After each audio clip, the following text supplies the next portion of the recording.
Welcome दोस्तों। आज के इस क्लास में हम डिस्कस करेंगे राजस्थान हाई कोर्ट में जो एलडीसी की वैकेंसी आई है, जूनियर जुडिशियल असिस्टेंट की जो वैकेंसी आई है, उसके एग्जाम की स्कीम क्या है और सिलेबस क्या रहने वाला है, इसको हम डिटेल से डिस्कस करेंगे इस वीडियो में।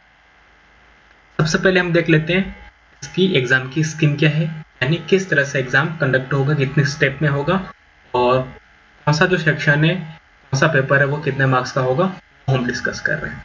ठीक है, तो आपके सामने है, देखो दिख रहा होगा आपको सबसे पहले सेक्शन ए।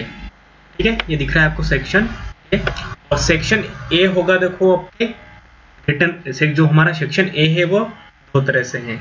एक तो होगा उसमें रिटन एग्जाम, ठीक है, और रिटन एग्जाम में देखो किस तरह से होगा वो भी मैं आपको बता देता हूँ। जो हमारा रिटन एग्जाम होगा जूनियर जुडिशियल असिस्टेंट और हाई कोर्ट की जो वैकेंसी है एलडीसी की, उसके लिए जो आपका रिटन एग्जाम है, और रिटन एग्जाम होगा टोटल 300 मार्क्स का, यानी 300 नंबर का होगा। उसका एक ही पेपर होगा, जैसा पिछली बार हुआ था हाई कोर्ट की जो 2020 वाली वैकेंसी थी, उसमें भी पेपर पैटर्न सेम यही था, 300 मार्क्स का था, एक पेपर था। यहाँ पे भी सेम ए का ये रहने वाला है, और इस एक पेपर है उसमें ए पार्ट में आएगा हमारी हिंदी, इसके 50 क्वेश्चन होंगे और टोटल 100 मार्क्स का होगा। ये बी पार्ट में होगा इंग्लिश, ये भी 100 मार्क्स यानी 50 क्वेश्चन होंगे इसके। और सी पार्ट में है जनरल नॉलेज, यानी राजस्थान का जीके होगा, जिसमें current affairs, history, geography and art and culture include है, ये भी 100। टोटल 300 नंबर का ये पेपर होगा, और पेपर एक ही होगा, उसमें जो क्वेश्चन आएंगे वो आएंगे 150 क्वेश्चन। ठीक है, और इसके साथ में जो मिनिमम मार्क्स चाहिए आपको क्वालिफिकेशन के लिए, एसटी/एससी और पीएच कैंडिडेट के लिए 120 चाहिए 300 में से, और अदर कैटेगरी यानी MBC, EWS, OBC and general categories, इन सब के लिए 133 चाहिए। ठीक है, और इसके साथ में आपको जो टाइम मिलेगा इस एग्जाम में, मिलेगा आपको 2 घंटे। ठीक है, यानी 2 घंटे में आपको 150 क्वेश्चंस अटेंड करने हैं। ये है हमारा एग्जाम का पैटर्न, इस तरह के एग्जाम का पैटर्न रहने वाला है। ठीक है, और अभी मैंने आपको बता दिया क्या क्या रहने वाला है। देखो इसमें हर सेक्शन के 50 क्वेश्चन, यानी 50 हिंदी के, 50 इंग्लिश के और 50 क्वेश्चन जीके के आने वाले हैं। टोटल 150 क्वेश्चन होंगे, और याद रखना पिछली बार भी इसमें नेगेटिव मार्किंग नहीं थी और इस बार भी नेगेटिव मार्किंग नहीं होगी, यानी आपको सारे क्वेश्चन ही अटेंड करने हैं। एक क्वेश्चन होगा वो हमारे 2 नंबर का होगा, यानी 150 क्वेश्चन 300 नंबर के होंगे टोटल। अब हम सिलेबस देख लेते हैं इस एग्जाम में सिलेबस क्या रहने वाला है, यानी 3 सेक्शन है, हिंदी, इंग्लिश और जीके। तो सबसे पहले देख रहे हैं हम हिंदी का सिलेबस। हिंदी का सिलेबस ऐसा ही है जैसा पिछली बार था। देखो हिंदी में पहले है आपके संधि, संधि के भेद और संधि विच्छेद, यानी तीनों तरह की संधि पढ़नी है आपको। स्वर संधि, व्यंजन संधि और विसर्ग संधि पढ़नी है। सेकंड टॉपिक है हिंदी में हमारे समास, समास के भेद, विग्रह और सामसिक पदों की रचना, यानी समाज से रिलेटेड आपको सारा पढ़ना है।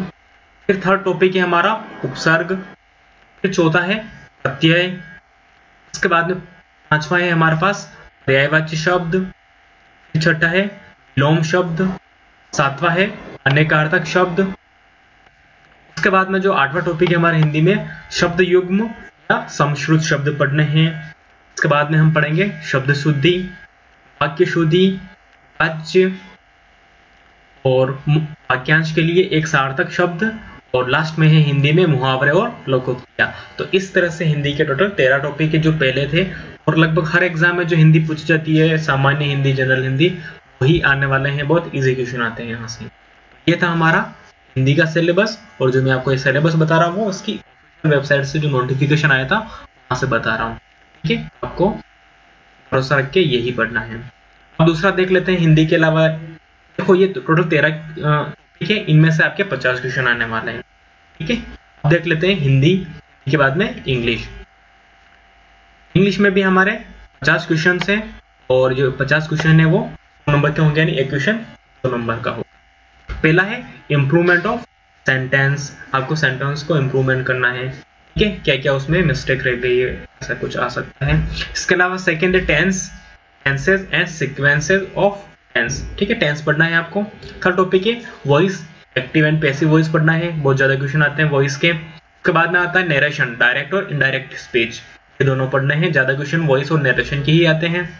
हमारा 5वां टॉपिक है इंग्लिश के लिए वो है transformation of sentence, assertive to negative, interrogative, exclamatory and vice versa, यानी इसका जस्ट अपोजिट भी पूछ सकते हैं। ठीक है, सेंटेंस को आपको ट्रांसफॉर्म करना है एक स्टेज से दूसरे स्टेज में, इस तरह के क्वेश्चंस आएंगे यहाँ पे। अगला है हमारे पास इंग्लिश में जो छठा टॉपिक है वो है use of articles, determiners and prepositions. Article पढ़ने हैं, डिटरमिनर्स पढ़ने हैं और प्रीपोजिशंस पढ़नी है आपको। इसके बाद में सातवां टॉपिक है हमारा इंग्लिश के लिए, वो है correction of sentence including subject verb agreement, degree of adjective, connectives and word wrongly used. ये सातवां टॉपिक है। उसके बाद में आठवां आएगा सिनोनिम्स एंड एंटोनिम्स, नौवां है वन वर्ड सब्स्टिट्यूशंस, 10वां है प्रीफिक्स एंड सफिक्स, 11वां है कंफ्यूजेबल वर्ड्स और 12वां होगा आइडम्स एंड फ्रेजेस। ये हमारे 12 टॉपिक है इंग्लिश के, जो जनरल इंग्लिश आप पढ़ते हो हर एग्जाम में, जैसे आपने रेट में पढ़ी होगी सेम वही है। ठीक है, बाकी जो आईडीसी का एग्जाम होता है उसमें भी सेम इसी तरह की आती है, पटवारी वीडियो में भी सेम यही है। ये आपको जनरल इंग्लिश पढ़नी है, इसके भी 50 क्वेश्चन होंगे। लास्ट है हमारा थर्ड पार्ट है इसका जनरल नॉलेज। जनरल नॉलेज में देखो क्या क्या पढ़ना है आपको, current affairs, geography and natural resources, history and culture of Rajasthan. यानी आपको राजस्थान की ज्योग्राफी पूरी पढ़नी है, राजस्थान की हिस्ट्री पूरी पढ़नी है, राजस्थान का आर्ट एंड कल्चर पढ़नी। इसने यहाँ पे पर्टिकुलर कोई टॉपिक नहीं दिए हैं कि ज्योग्राफी में क्या पढ़ना है, हिस्ट्री में क्या है, आर्ट एंड कल्चर में क्या है। आपको सब कुछ पढ़ना है, सब हिस्ट्री का और सब आर्ट एंड कल्चर का पढ़ना है। ठीक है, और यहाँ पे ध्यान देने वाली बात बहुत इंपॉर्टेंट ये है करंट अफेयर्स। याद रखना है इसमें करंट अफेयर्स इन्होंने इंक्लूड नहीं किया है कि किसका पूछेंगे, राजस्थान का पूछेंगे या इंडिया वर्ल्ड का पूछेंगे। आपको करंट अफेयर्स पढ़ना है वो इंडिया का पढ़ना है। ठीक है, पिछली बार भी जो क्वेश्चन आए थे इस एग्जाम में इंडिया लेवल के करंट अफेयर्स के क्वेश्चन थे। अब सिर्फ राजस्थान का नहीं पढ़ना है, आपको वही करंट अफेयर्स देखना है। ठीक है, ये हो गया हमारा सेक्शन ए, यानी रिटन एग्जाम कुछ इस तरह से कंडक्ट होगा। 150 क्वेश्चन है और 300 नंबर का होगा। ठीक है, अब हम बात कर लेते हैं इसका सेक्शन बी, यानी जो आपका टाइपिंग टेस्ट होगा वो किस तरह से होगा और कितने मार्क्स का होगा। तो आपका टाइपिंग टेस्ट होने वाला है वो होने वाला है 100 नंबर का। देखो 300 तो रिटन एग्जाम है और 100 है हमारा टाइपिंग टेस्ट। जो टाइपिंग टेस्ट है उसके 2 पेपर होंगे। पहला पेपर होगा टाइपिंग टेस्ट का, होगा स्पीड टेस्ट, आपकी स्पीड को टेस्ट करेंगे और ये दोनों लैंग्वेज में होगा। हिंदी के लिए आपको 5 मिनट मिलेंगे और 25 मार्क्स का होगा।